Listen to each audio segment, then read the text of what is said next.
Daniel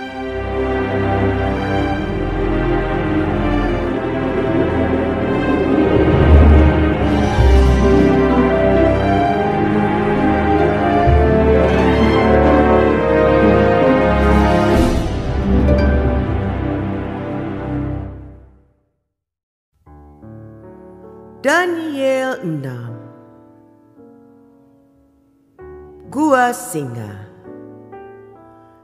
Darius, orang Media, menerima pemerintahan ketika ia berumur 62 tahun.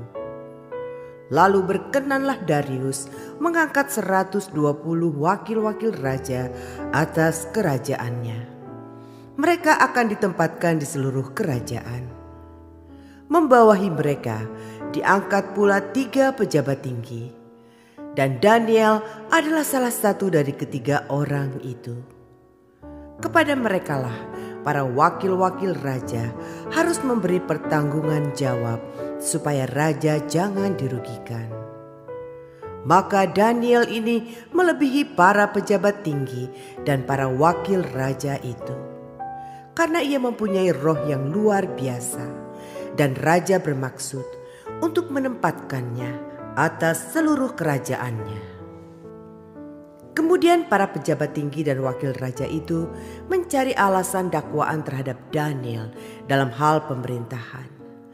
Tetapi mereka tidak mendapat alasan apapun atau sesuatu kesalahan, sebab ia setia dan tidak ada didapati sesuatu kelalaian atau sesuatu kesalahan padanya.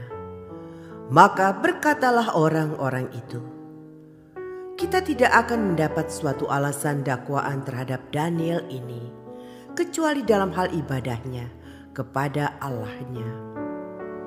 Kemudian bergegas-gegaslah para pejabat tinggi dan wakil raja itu menghadap raja serta berkata kepadanya, "Ya Raja Darius, kekalah hidup tuanku. Semua pejabat tinggi kerajaan ini, semua penguasa dan wakil raja, para menteri dan bupati telah mufakat supaya dikeluarkan kiranya suatu penetapan raja dan ditetapkan suatu larangan, agar barang siapa yang dalam 30 hari menyampaikan permohonan kepada salah satu dewa atau manusia kecuali kepada tuanku ya raja, maka ia akan dilemparkan ke dalam gua singa.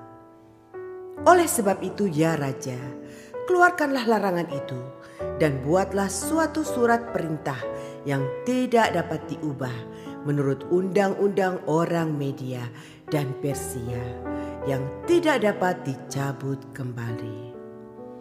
Sebab itu Raja Darius membuat surat perintah dengan larangan itu. Demi didengar Daniel bahwa surat perintah itu telah dibuat, pergilah ia ke rumahnya. Dalam kamar atasnya ada tingkap-tingkap yang terbuka ke arah Yerusalem. 3 kali sehari ia berlutut, berdoa serta memuji Allahnya, seperti yang biasa dilakukannya. Lalu orang-orang itu bergegas-gegas masuk dan mendapati Daniel sedang berdoa dan bermohon kepada Allahnya. Kemudian mereka menghadap raja dan menanyakan kepadanya tentang larangan raja. "Bukankah tuanku mengeluarkan suatu larangan supaya setiap orang yang dalam 30 hari menyampaikan permohonan kepada salah satu dewa atau manusia kecuali kepada tuanku ya raja akan dilemparkan ke dalam gua singa?" Jawab raja, "Perkara ini telah pasti menurut undang-undang orang Media dan Persia yang tidak dapat dicabut kembali." Lalu kata mereka kepada raja, "Daniel, salah seorang buangan dari Yehuda, tidak mengindahkan tuanku, ya raja, dan tidak mengindahkan larangan yang tuanku keluarkan.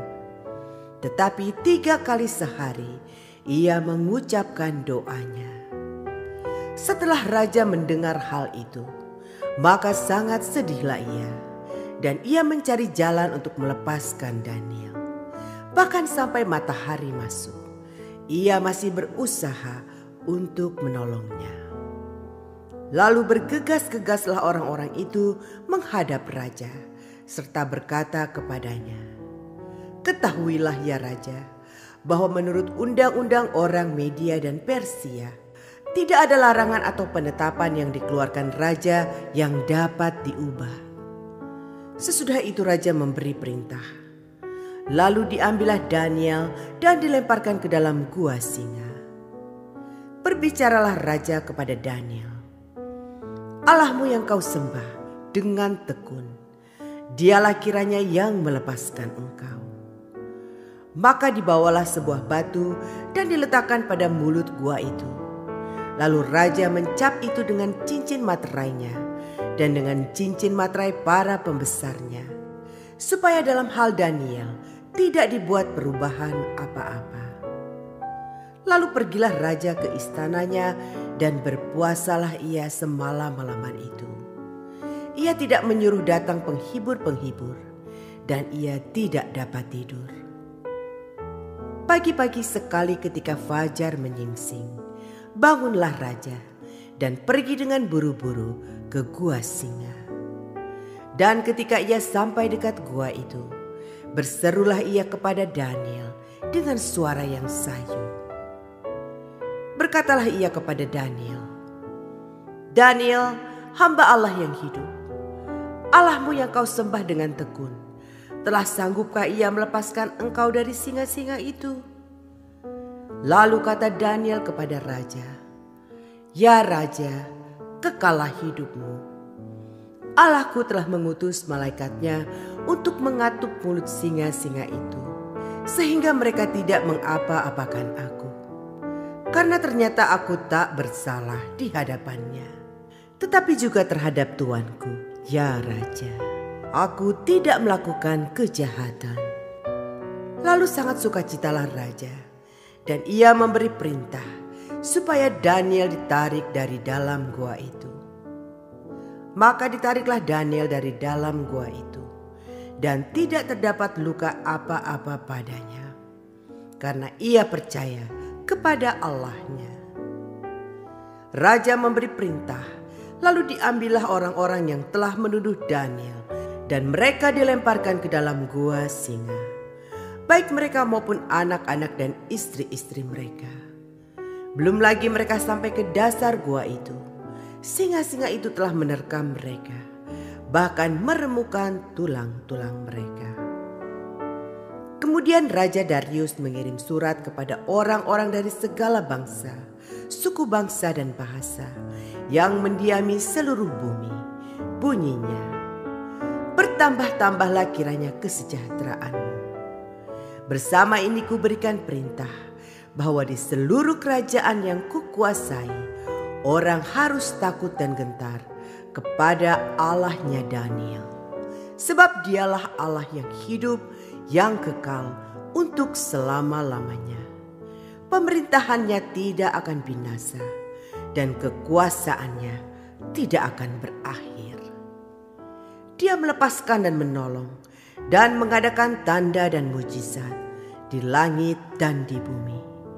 Dia yang telah melepaskan Daniel dari cengkraman singa-singa."